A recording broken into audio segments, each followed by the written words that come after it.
Wrapping up day number 1 of the Ohio Crop Tour, the I-71 leg here with Bart Johnson running the camera. I'm Ty Higgins. Harold Waters is an extension agronomist with Ohio State, and Justin Blackstone's with AgroLiquid. Dustin Watson Farms in Sandusky County. And Justin, you were in a lot of soybean fields today and didn't see a whole lot of variation in those fields from early this morning until this afternoon. We didn't, Ty. You know, that was the thing I was anticipating just from the weather that we had early, and surprisingly, you're exactly right, we just didn't see a lot of that. You know, yields are going to be down, obviously, we saw that, but you know, don't expect the 70-80 bushel across the state. We're not going to see that, but still we managed to have a lot of 50 and up in that range. So I think this year that's a pretty good take. As far as insects and diseases, Harold, you know, we didn't know what to expect. Earlier this season we saw Japanese beetles everywhere. They have since made their way out of here, and so we didn't really see a whole lot on that side either. And we didn't see a lot of insects. We found here, I think at this site, one stink bug. That was like it. We saw a few little hole punchers, so we've got some bean leaf beetle out there working now, some grasshoppers, but in my opinion they're lower than normal levels, which surprises me. Diseases, I've seen more gray leaf spot on this side of the state than I've seen on the western side. On the other hand, this is another field where it's pretty clean. Even though we have some gray leaf spot, it's not horrible. I think 1 or 2 fields we saw some northern corn leaf blight, so not bad.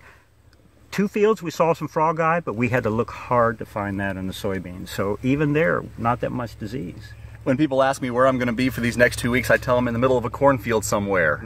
We're there right now, but I never expected you to be able to see us this clearly.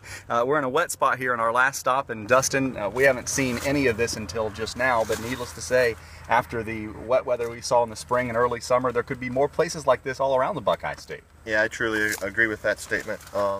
We haven't seen a lot. I know up in my neck of the woods we do have some here and there. You know, that plays a big part into the yield. You know, if you have an acre out of a 150 acre field, you drop 1.5 bushels just on the average, you know, and if you got more than one spot, that's going to go into it. But overall, we've seen good yields today. I mean, I think on 10 stops we're at 173 bushel average, 150 to 230.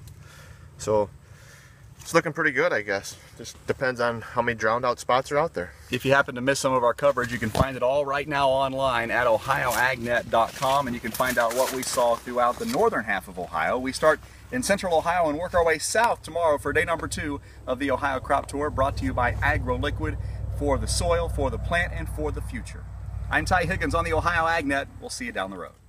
And now we have Jenny in the field talking with Farmer Dave.